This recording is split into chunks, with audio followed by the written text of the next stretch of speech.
Normalmente, cuando se habla de un diagnóstico médico, tenemos esta expectativa de precisión casi milimétrica, ¿no? Es casi como la mecánica o la ingeniería.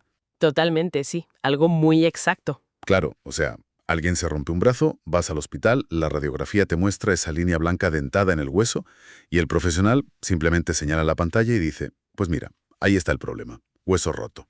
Exacto. Es algo binario, digamos. ¿Roto o no roto?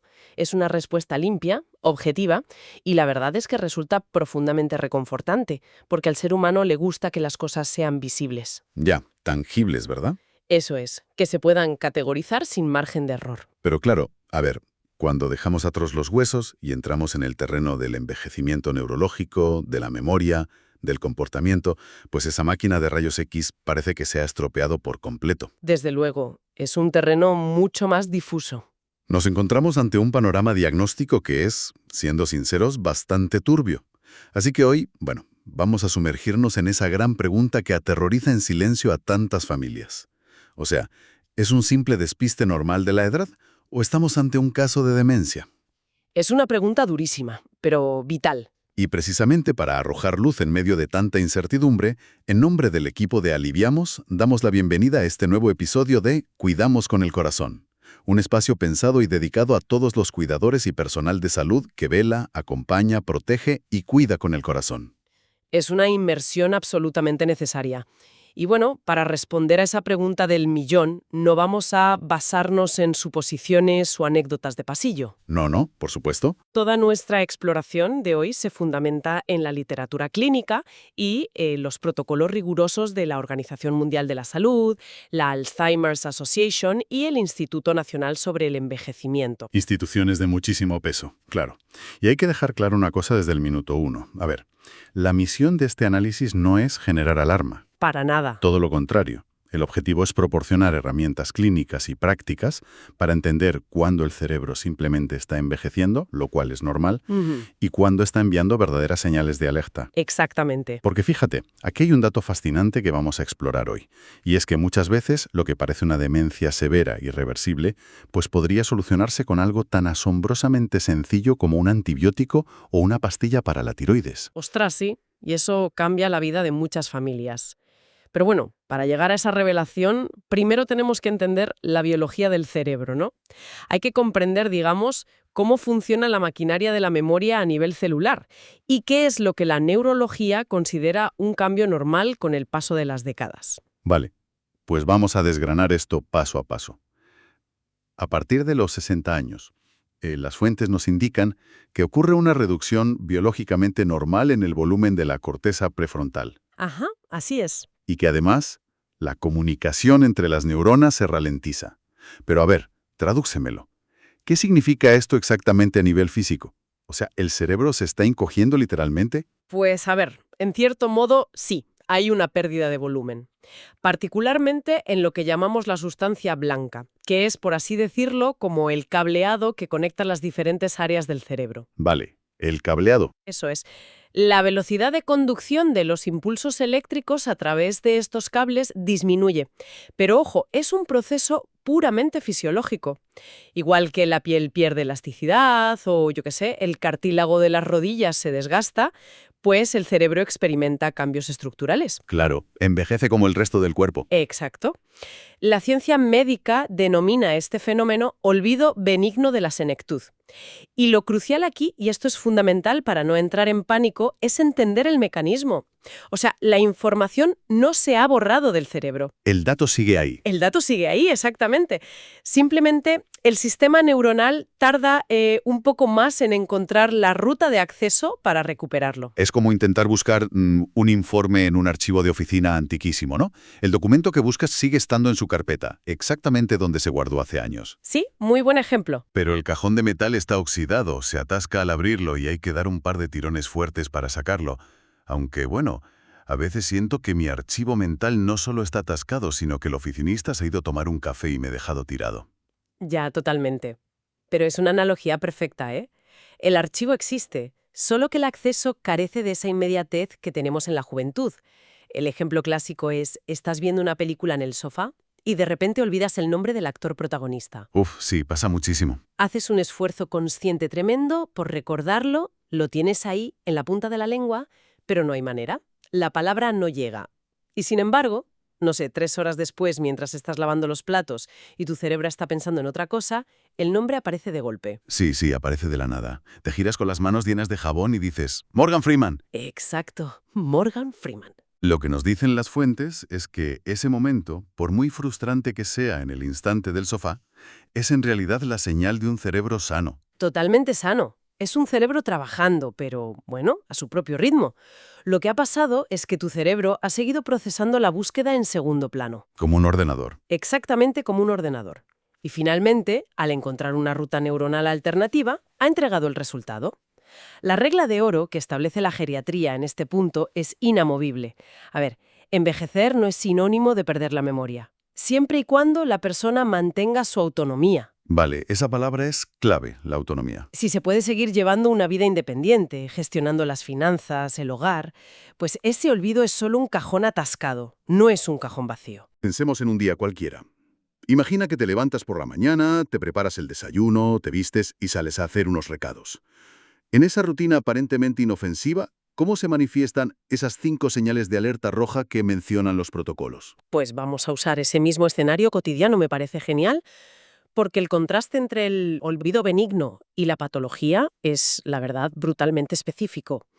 Empecemos por la mañana, interactuando con la familia. Lo normal sería olvidar que esa tarde había una cita médica. A cualquiera se le pasa. Claro, pero al verla apuntada en el calendario de la nevera, la persona dice, ah, es verdad, lo había olvidado. O sea, estímulo visual recupera el recuerdo instantáneamente. Exacto. Pero la alerta roja en la memoria a corto plazo ocurre cuando el cerebro, específicamente el hipocampo, pierde la capacidad de registrar nueva información. En la práctica, esto se ve cuando a esa persona se le explica que por la tarde irán al médico y 5 minutos después pregunta, oye, ¿qué vamos a hacer esta tarde? Ostras, Se le vuelve a explicar y 10 minutos más tarde repite exactamente la misma pregunta. El cerebro no está atascando el cajón al intentar recuperar el documento. Es que el documento jamás llegó a guardarse en la carpeta. No hay registro. qué duro, o sea, no existe. Vale, siguiendo con nuestro día imaginario. Llega el momento del desayuno. Vas a la cocina, coges la leche de la nevera y, por un despiste, te dejas las llaves de casa en la encimera. A ver, eso es el pan de cada día. Totalmente. Pero lo que recogen las fuentes es que la bandera roja se levanta cuando hablamos de la ubicación de objetos con una pérdida total de lógica. Y ese es un matiz crítico, ¿eh? Perder las llaves es normal si puedes desandar tus pasos mentalmente. En plan, a ver, abrí la puerta, dejé el correo en la mesa, fui a la cocina. Claro, vas reconstruyendo. La patología se revela cuando de repente guardas la billetera dentro del congelador o metes las gafas de ver dentro de la azucarera. Madre mía. Y lo más revelador de este síntoma no es el lugar extravagante en sí, sino la incapacidad absoluta de reconstruir la acción. La persona encuentra la billetera helada entre los guisantes y no tiene la menor idea de cómo ha llegado hasta ahí ni le encuentra ninguna lógica. Eso es lo que más impacta, ¿no? Es la ruptura absoluta del sentido común. Y luego, bueno, llega la hora de vestirse para salir a la calle. Un despiste normal sería ponerse los calcetines del revés porque vas con prisas. Sí, o abrochar mal un botón de la camisa. Eso es. Pero la alerta médica en el cuidado personal cruza una línea mucho más grave, como intentar ponerse la ropa interior por encima de los pantalones. O sea, ¿cómo llega un cerebro adulto a cometer un error tan básico? Pues esto es lo que en neurología clínica denominamos apraxia. Y la verdad es fascinante y aterrador a la vez, porque no es un problema de debilidad muscular ni de falta de visión. El hardware físico del cuerpo está intacto. Todo funciona. Todo funciona. Lo que falla es, digamos, el director de orquesta del cerebro, la ruta neuronal que traduce la intención, o sea, el pensamiento de quiero vestirme, en la secuencia motora correcta y ordenada, pues se ha cortado. La persona tiene la prenda en la mano, sabe qué es, pero el cerebro ha perdido el manual de instrucciones sobre en qué orden debe colocarse. Qué fuerte. Y finalmente, bueno, nuestra persona sale de casa para ir a tomar un café y comprar el pan. Llega a la cafetería, pide su café de 1,50 €, saca un billete de 50 €, lo deja en la barra y se marcha sin esperar las vueltas. Uf, sí. O peor aún, va a la panadería de su barrio, esa a la que ha ido religiosamente durante 20 años, y al salir por la puerta no sabe cómo volver a casa. A ver, en ese pequeño paseo que has descrito, hay dos de las alertas más severas. Primero, el fallo en las tareas ejecutivas y la lógica. Manejar dinero requiere un pensamiento abstracto y una evaluación de valor que reside en el lóbulo frontal. Ya. Cuando esa zona se deteriora, el concepto de cambio o proporción simplemente desaparece. Y en cuanto a perderse en un entorno hiperconocido, pues esto indica un fallo masivo en el GPS interno del cerebro. Se borra el mapa. Exacto. Nuestras células, que nos orientan espacialmente, están colapsando. El mapeo mental se borra. Además, dentro de las funciones ejecutivas, hay una alerta que compromete directamente la supervivencia, ¿eh? Por ejemplo, encender el fuego de la cocina y marcharse a la calle olvidando que está encendido. Peligrosísimo, claro. Pero piensa en la familia que está presenciando todo esto. Imagina estar viendo a tu padre o a tu abuela hacer estas cosas en casa. Tiene que ser facilísimo caer en la negación, ¿no? Es muy tentador justificar la billetera en el congelador diciendo, bueno, es que ha dormido mal esta semana. Y claro, anda muy despistado últimamente. ¿Cómo se evita caer en esa trampa emocional tan humana? Es, sin duda, la barrera más dura que nos encontramos en las consultas. Esa negación nace puramente del amor y del terror a perder a la persona tal como la conocíamos. Lógicamente. Pero la manera de evitar que la situación escale hacia una tragedia es anclarse en un criterio médico irrefutable. La línea divisoria es la pérdida de la lógica, la seguridad personal y la autonomía. Cuando el fuego encendido o perderse en la calle ponen en riesgo la integridad física, pues la justificación del despiste caduca. Ya no vale mirar para otro lado. Para nada. La regla práctica para las familias es muy clara. Si ya estáis preocupados, si ya lo estáis debatiendo en la mesa de la cocina a escondidas, hay motivo más que suficiente para solicitar una evaluación médica. Pero espera, porque aquí llegamos a la parte que me parece más esperanzadora de todas las fuentes que hemos revisado hoy. Una vez que la familia ve esas banderas rojas, pues asume el peor de los escenarios, ¿no?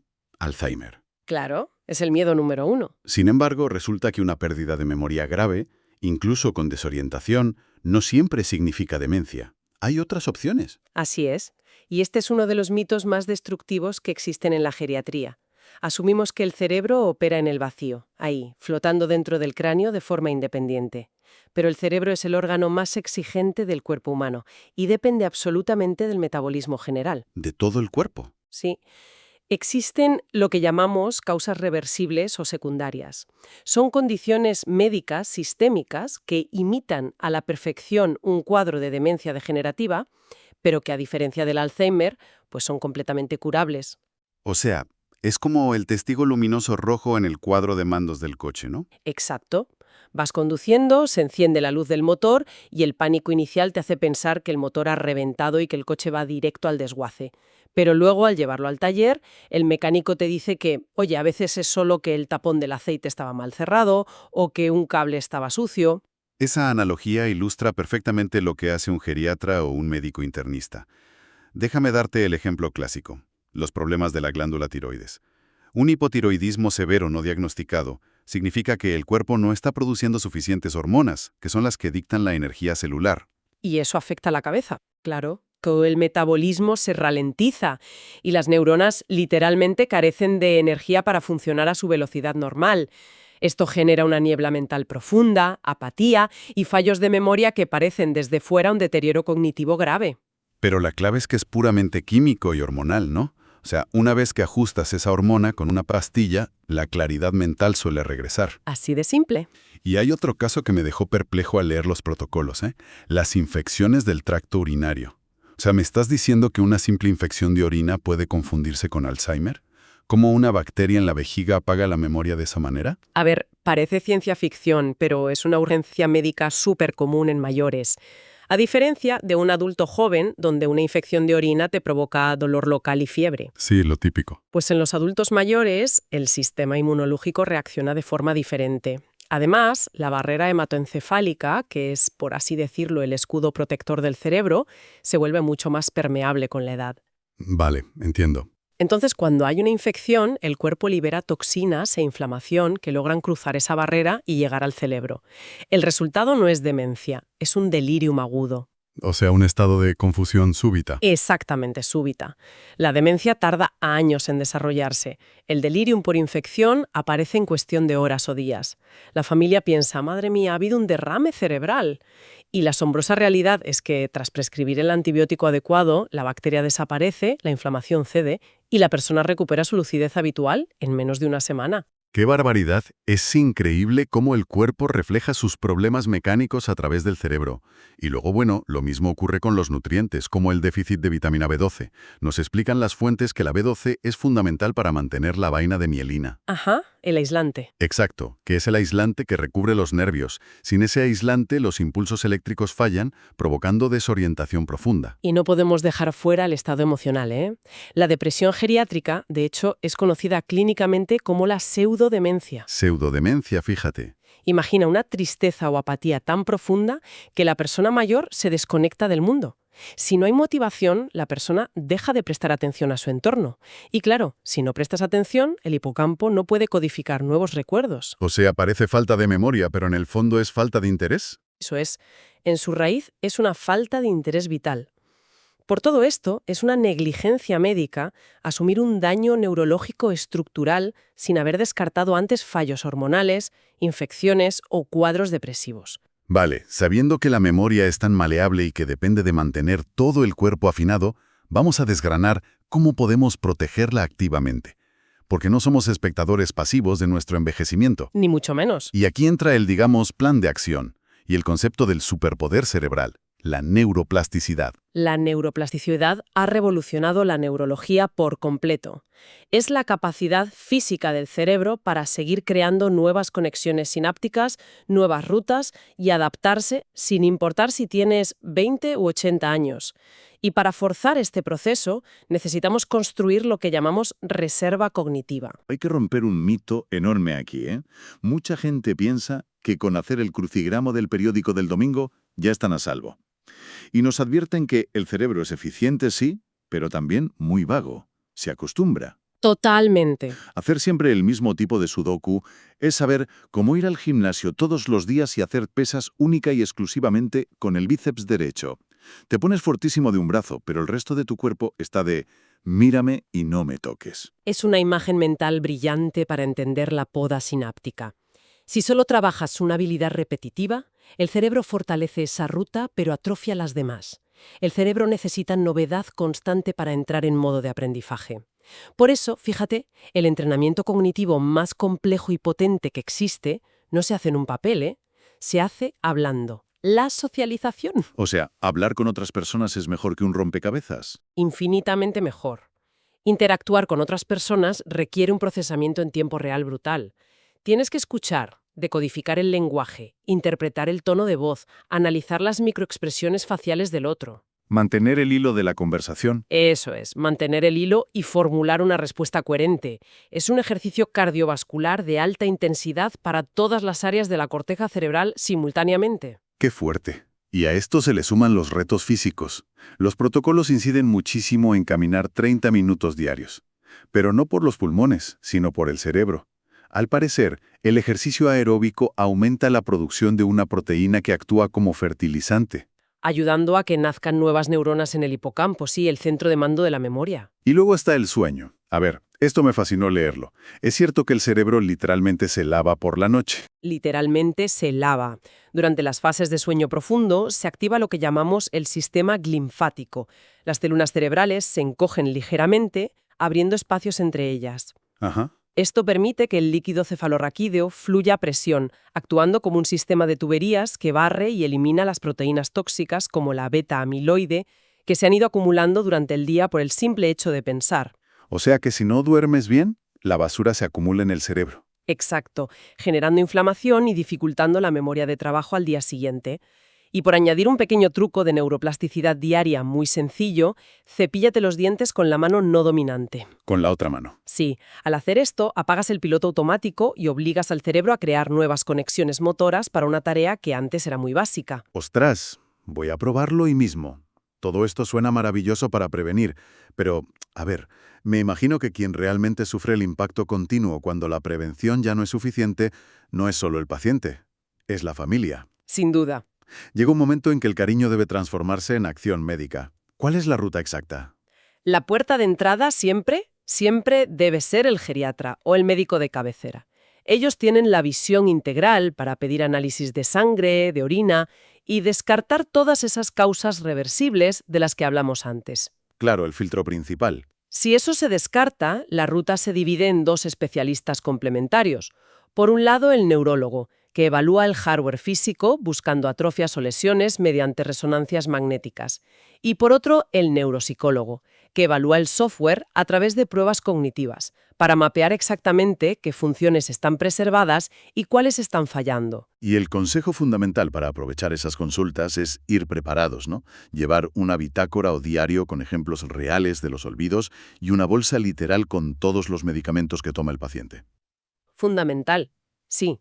Pero decíamos que esto no afecta a una sola persona.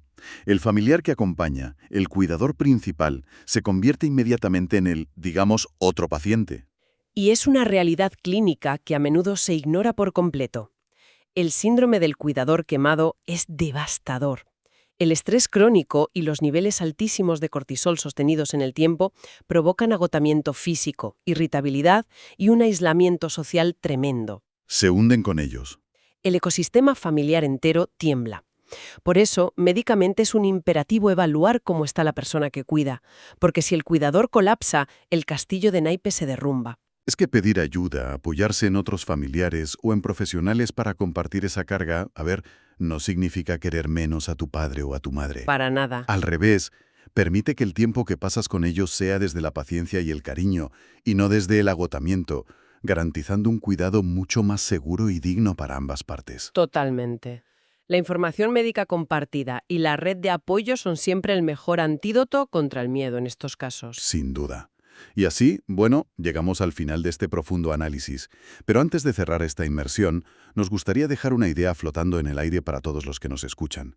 Sabiendo que nuestro cerebro tiene esa increíble y plástica capacidad de moldearse constantemente, cabe preguntarse ¿de qué manera nuestros hábitos de hoy, la rutina que llevamos en nuestros 30, 40 o 50 años, están escribiendo en completo silencio el guión de nuestro futuro cognitivo? Es una gran pregunta. El cerebro que tendremos a los 80 años no es una lotería, Se está esculpiendo con las decisiones que tomamos en este preciso instante. Es una perspectiva excelente y, muy necesaria sobre la que meditar. Y en nombre de los presentadores y de todo el equipo de Aliviamos, queremos agradecer inmensamente la compañía de todos los que estáis ahí y la confianza depositada en nosotros para explorar estos temas tan delicados. Ha sido un verdadero honor servir de guía en esta inmersión. Recordamos siempre que entender la ciencia detrás del envejecimiento es nuestra mejor herramienta para perderle el miedo. Exacto. Y para finalizar, dejamos la invitación abierta a todos los oyentes a escuchar el próximo miércoles el podcast de Aliviamos, Cuidamos con el Corazón, enfocado en cuidar, orientar, apoyar a los cuidadores y personal asistencial en su valiosa labor. Y el próximo sábado, por supuesto, los invitan a un nuevo episodio de Historias de la Medicina que cambiaron el mundo. Es un espacio para honrar y destacar el aporte de médicos y científicos que han ayudado a la humanidad con increíbles desarrollos y descubrimientos, que ha permitido mejorar su calidad de vida y dar nuevas oportunidades a millones de personas. Así es. Cuidemos nuestra mente hoy y hasta la próxima.